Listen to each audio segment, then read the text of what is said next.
नमस्कार मित्रों, हिंदी ज्ञान प्रमा चैनल में आपका स्वागत है। हम पिछले कुछ समय से अलंकार के बारे में अध्ययन कर रहे हैं। हमने शब्द अलंकार पूरा पढ़ लिया। अब आज से हम अर्थालंकार के में जो अलंकार आते हैं उनके बारे में पढ़ेंगे। इससे पहले हम अर्थालंकार के बारे में थोड़ा सा देख लेते हैं दोबारा से कि अर्थालंकार क्या होता है। तो हमने पढ़ा था कि अर्थालंकार में अर्थगत चमत्कार उत्पन्न होता है। यहाँ पर अर्थ के स्थान पर यदि उसका पर्यायवाची रख दिया जाए तब भी काव्य पंक्ति में जो चमत्कृत उत्पन्न हो रहा है या जो अलंकरण हो रहा है वो समाप्त नहीं होता है, ऐसा हमने पढ़ लिया था। तो इसी अर्थालंकार के भेदों में सबसे पहले हम उपमा अलंकार के बारे में देखते हैं कि उपमा अलंकार क्या है और उसके भेदों के बारे में जानकारी प्राप्त करते हैं। तो हम पढ़ते हैं आज से उपमा अलंकार। सबसे पहले हमें उपमा अलंकार के अर्थ के बारे में देखते हैं कि उपमा अलंकार क्या होता है और इसका अर्थ क्या होता है। तो उपमा अलंकार का अर्थ होता है समीप से नापना या तोलना, अर्थात इसे हम कह सकते हैं कि तुलना करना। जहाँ पर किसी की तुलना किसी से की जाती है वहाँ पर उपमा अलंकार होता है। अब तुलना किस तरह से की जाती है? उपमा देकर, किसी को किसी के समान बताकर। अब वो समान किस तरह से बताया जाता है वो हम देखते हैं परिभाषा के माध्यम से। जब किसी वस्तु या व्यक्ति की विशेषता दर्शाने के लिए उसकी समानता उस गुण से बढ़ी हुई किसी अन्य वस्तु या व्यक्ति से की जाती है तो वह उपमा अलंकार होता है। अर्थात यहाँ पर हम ये समझ सकते हैं कि जब कोई वस्तु हमारे सामने रखी हुई है तो हम उस वस्तु से उसके समान दिखने वाली किसी अन्य वस्तु की तुलना करते हैं। जैसे झील से नीली आंखें, तो यहाँ पर हम आंखों की तुलना झील से कर रहे हैं कि वो झील के समान गहरी है या झील के समान नीली है आंखें उसकी। जैसे झील का पानी नीला नीला बताया जाता है उसी प्रकार से उसकी आंखें भी है। तो यहाँ पर हमने क्या किया? आंखों की तुलना की है झील से। एक प्रकार से हम कह सकते हैं कि यहाँ पर सजीव प्राणियों की तुलना या सजीव की तुलना निर्जीव वस्तुओं से की जाती है या निर्जीव जो भी निर्जीव होता है उनसे की जाती है। तो इस प्रकार से जहाँ पर तुलना बताई जाए वहाँ पर उपमा अलंकार देखते हैं हम। अब इसकी पहचान के बारे में देख लेते हैं कि इसे हम किस तरह से पहचान सकते हैं। तो इसे पहचान में हम देखते हैं कि काव्य पंक्ति जो होती है उस काव्य पंक्ति में जहाँ पर सा, से, सी, सम, सरिस, समहु, सदृश्य, तुल्य इस तरह के अन्य शब्द आए जैसे जिनसे हमें समानता का भाव उत्पन्न हो कि यहाँ पर समानता व्यक्त की जा रही है या तुलना की जा रही है, इसके समान किसी और को बताया जा रहा है। तो ऐसे शब्द आए वहाँ पर काव्य पंक्ति में उपमा अलंकार मान लिया जाता है। और इन शब्दों को ये जो होते हैं ना सा, से, सी, सम, सरी, समूह, इन्हें वाचक शब्द कहा जाता है। क्या कहते हैं? इन्हें वाचक शब्द कहते हैं। अब इसे हम ये उदाहरण के माध्यम से भी देख सकते हैं, ज़्यादा अच्छे से समझ में आ जाएगा। सीता का मुख चंद्रमा के समान सुंदर है। अब यहाँ मुख किसका है? सीता का। और किसके समान सुंदर है? चंद्रमा के समान। तो यहाँ सीता के मुख की तुलना किसकी तुलना हो रही है? मुख की तुलना हो रही है। किससे हो रही है? चंद्रमा से हो रही है। अब सीता के मुख की तुलना चंद्रमा से हो रही है और साथ में यहाँ पर क्या आ रहा है? लिखा हुआ समान। समान से हमें ये पता लग रहा है कि यहाँ पर उपमा दी जा रही है, किसी की तुलना की जा रही है। तो इस प्रकार से जहाँ पर काव्य पंक्ति में हमें ये पता लगे इन वाचक शब्दों के माध्यम से कि तुलना की जा रही है वहाँ पर हम उपमा अलंकार मानते हैं। अब उपमा अलंकार के अंग होते हैं कई। उपमा अलंकार के 4 अंग माने गए हैं। इन 4 अंगों में सबसे पहले है उपमेय, उसके बाद उपमान, वाचक शब्द और धर्म। तो सबसे पहले हम उपमेय के बारे में पढ़ते हैं कि उपमेय क्या है। उपमेय का हम अर्थ ले सकते हैं प्रस्तुत से। प्रस्तुत का मतलब जो सामने है, अर्थात जिसकी तुलना की जा रही है। इसकी परिभाषा देखिए, जिसकी समानता बताई जाए या हम कह सकते हैं कि जिसका वर्णन किया जाए। जिस व्यक्ति की तुलना की जा रही है या जिस वस्तु की तुलना की जा रही है वो क्या होता है, उपमेय होता है। इसमें जैसे आंखें दे रखा है तो आंखों की तुलना की जाती है, या सीता की तुलना कर सकते हैं। सीता एक पतिव्रता नारी थी, वो ऐश्वर्या के समान सुंदर थी, तो सीता की तुलना ऐश्वर्या से कर दी कि वो उसके समान सुंदर है। ये तो नहीं कहा ना कि वो ऐश्वर्या है, क्या कहा है, उसके समान सुंदर है। या हम ये भी बोल सकते हैं उल्टा कि सीता ऐश्वर्या जो है वो सीता के समान सुंदर है। तो यहाँ पर जिस व्यक्ति की तुलना की जाती है वो, या जिस वस्तु की तुलना की जाती है उसे हम क्या कहते हैं, उपमेय कहते हैं। अब दूसरा है उपमान, अप्रस्तुत, जो हमारे सामने उस समय उपस्थित नहीं है, अर्थात हम इसे निर्जीव भी मान सकते हैं। जैसे हम तुलना करते हैं चंद्रमा से, तो चंद्रमा हमारे सामने उस समय होगा या नहीं होगा, कोई ज़रूरी नहीं है। हम दिन में अगर बोलते हैं कि देखो उसका मुख चंद्रमा के समान चमक रहा है, तो क्या चंद्रमा दिन में होता है क्या हमारे पास, नहीं होता ना। हम तो सिर्फ एक कल्पना के माध्यम से उपमा देते हैं। जैसे झील है, अब झील के किनारे जाके थोड़ी बोलेंगे कि इसकी आंखें झील के समान गहरी है, वहीं से उसको देखकर बोलेंगे ना कि झील के समान इसकी आंखें गहरी है। तो इस प्रकार से जिससे समानता बताई जाती है, अर्थात जिससे उपमा दी जाती है, उसे हम उपमा कहते हैं। इसमें अगला है वाचक शब्द। इसके बारे में हम पढ़ चुके हैं, पहले भी बता चुकी हूँ मैं तुम्हें कि वाचक शब्द क्या होता है, फिर भी हम एक बार देख लेते हैं। उपमेय और उपमान की समानता प्रकट करने वाले जो शब्द होते हैं उन्हें हम वाचक शब्द कहते हैं। जैसे सा, सी, सम, सरिस, ये जो हमने अभी पढ़े थे उसकी पहचान में, और उसमें से एक यहाँ दे रखा है के समान, जिसके समान बताया जाए वो वाचक शब्द होता है। अब है साधारण धर्म।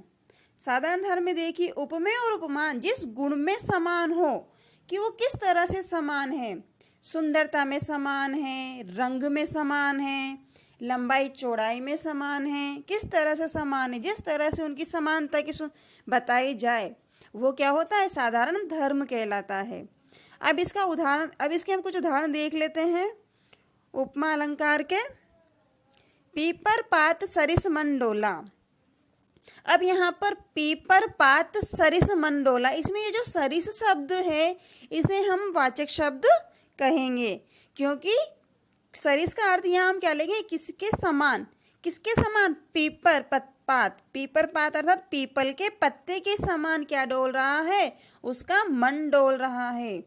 तो यहाँ पर उपमा तो क्या हो गई, पीपर पात, और उपमेय क्या हो गया, मन, और वाचक शब्द सरिस।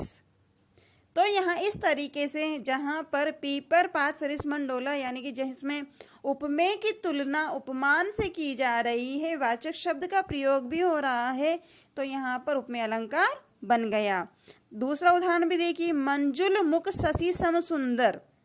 सम, अब यहाँ पर सबसे पहले हम वाचक शब्द ढूंढते हैं। वाचक शब्द क्या है, सम, यानी समान बता दिया। यहाँ पर किसके समान है, शशि के समान है। अब शशि के समान क्या है, मुख है, उसका मुख किसके समान है, चंद्रमा के समान है। शशि मतलब चंद्रमा, और सुंदर है, तो ये साधारण धर्म आ गया। इसी तरह ये तीसरा उदाहरण में देखिए, वह जिंदगी क्या जिंदगी जो सिर्फ पानी से बही।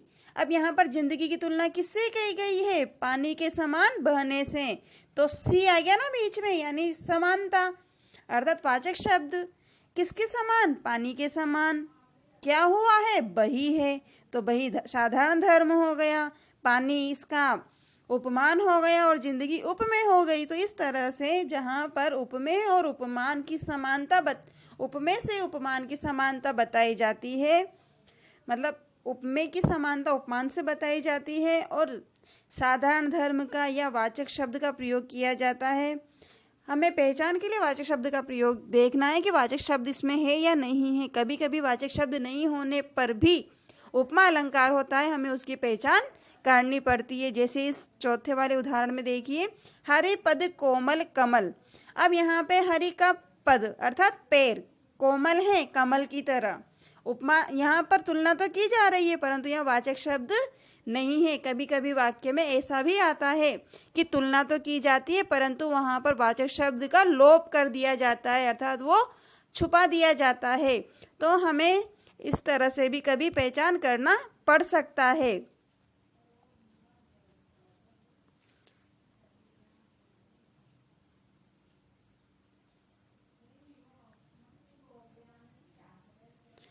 अब आगे देखिए उपमा अलंकार के भेद। अभी तो हमने पढ़ा था उपमा अलंकार, उपमेय, उपमान, वाचक शब्द और साधारण धर्म से उनकी तुलना करना कि किस तरह से क्या होता है, उनकी पहचान करना। और अब हम पढ़ते हैं उपमा अलंकार के भेद। उपमा अलंकार के कितने भेद माने गए हैं? उपमा अलंकार के 3 भेद माने गए हैं, या 3 भेद होते हैं। प्रथम है पूर्णोपमा। इसमें क्या होता है पूर्णोपमा? यहाँ पर पूर्णोपमा शब्द से ही हमें समझ आ रहा है कि जहाँ पर पूरी उपमा दी हुई हो। तो इसकी परिभाषा भी यही है, जब उपमा के चारों अंग विद्यमान हो। 4 अंग जो हमने अभी पढ़े थे, उपमेय, उपमान, वाचक शब्द और साधारण धर्म, जहाँ पर ये चारों विद्यमान न हो वहाँ पर विद्यमान हो वहाँ पर पूर्णोपमा अलंकार होगा। अब हम उपमा अलंकार के भेद देखते हैं। उपमा अलंकार के 3 भेद होते हैं। इसमें सबसे पहले पूर्णोपमा। पूर्णोपमा अलंकार जो होता है, इसमें सभी उपमा के सभी अंगों का प्रयोग किया जाता है। शब्द से ही जैसे स्पष्ट है पूर्ण अर्थात पूरे, तो अलंकार के जितने भी अंग हैं वो सभी अंग जब वाक्य पंक्ति में विद्यमान होंगे तो वहाँ पर पूर्णोपमा अलंकार होगा। जैसे नील कमल से सुंदर नयन। अब यहाँ पर से क्या है? वाचक शब्द है। से क्या है? वाचक शब्द। से तो हो गया वाचक शब्द। अब यहाँ पर तुलना किसकी की जा रही है? नयन की। किसकी की जा रही है? नयन की। तो नयन क्या हो गए? उपमेय। किससे तुलना की जा रही है? कमल से। तो कमल क्या हो गया? उपमान।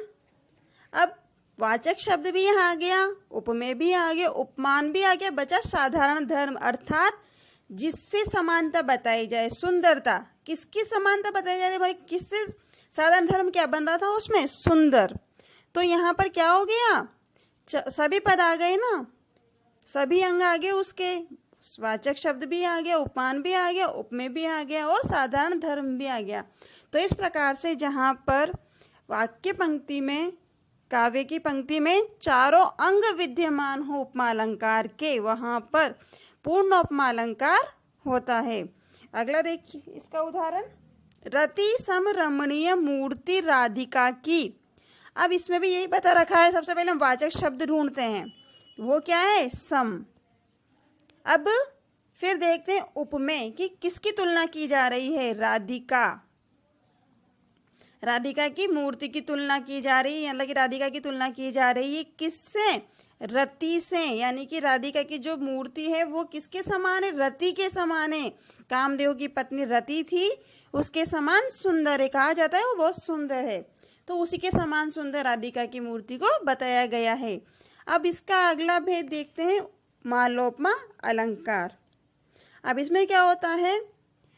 किसी एक ही उपमेय को अनेक उपमाएं दी जाती है। अब तक हमने पढ़ा था एक उपमेय को एक ही उपमा दी जा रही थी। अब इसमें एक उपमेय है परंतु उसे अनेक तरह की उपमाएं दी जा रही है, यानी अलग अलग से तुलना की जा रही है। तो इस प्रकार से जहाँ होगी अर्थात माला बन रही है पूरी उपमाओं की, तो वहाँ पर उपमेय अलंकार होता है। इसका उदाहरण देखते हैं, मंजुल मुख शशि सम सुंदर है, कमल के समान लगता है मनोहर। अब उसके मुख की तुलना एक तो शशि से कर दी, दूसरी कमल से कर दी, तो की ना 2 से तुलना। तो इस प्रकार से जहाँ पर एक से अधिक उपमाओं से किसी उपमेय की तुलना की जाएगी वहाँ पर मालोपमा अलंकार होगा। अगला है इसमें लुप्तोपमा अलंकार। अब पूर्णोपमा अर्थात पूरे अंग, मालोपमा एक उपमा की माला बनना, एक से ज़्यादा उपमाओं से तुलना करना, और लुप्तोपमा यहाँ पर किसी अंग का लोप होना, किसी भी एक अंग का लोप कर दिया जाएगा अर्थात उसे छुपा दिया जाएगा। फिर आपको पहचानना है कि ये कौन सा अलंकार है। जैसे इसमें बता रखा है, जब उपमा अलंकार के चारों अंगों में से किसी एक अंग का लोप हो तो वहाँ पर क्या हो जाता है? लुप्तोपमा अलंकार बन जाता है। जैसे उदाहरण देखते हैं, नव कमल सिय लोचन सुंदर। अब नवकमल, सिय, लोचन सुंदर, आँखों की तुलना हो रही है। नवकमल, नए खिले हुए जो कमल होता है ना, नया नया जो कमल खिलता है, उससे तुलना हो रही है सीता के लोचन की, अर्थात आँखों की। तो यहाँ पर उपमेय तो है आँखें और नवकमल है उपमान, और साधारण धर्म बन गया सुंदर। अब यहाँ पर किस चीज का लोप हो गया? वाचक शब्द का लोप हो गया। यहाँ सा सी सम नजर आ रहा है क्या? नहीं आ रहा ना, तो यहाँ पर उसका लोप हो गया।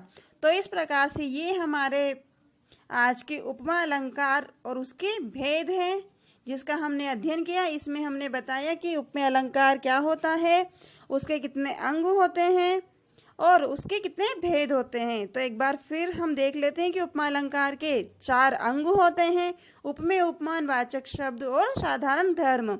उसके 3 भेद होते हैं, पूर्णोपमा, मालोपमा और लुप्तोपमा। ये हमने आज देखा। अब आपको मेरा ये प्रयास अच्छा लगा होगा। आगे भी इसी प्रकार से हम अपने इस अध्ययन को क्रमबद्ध रखेंगे, अर्थात आगे बढ़ाते रहेंगे। आपका धन्यवाद।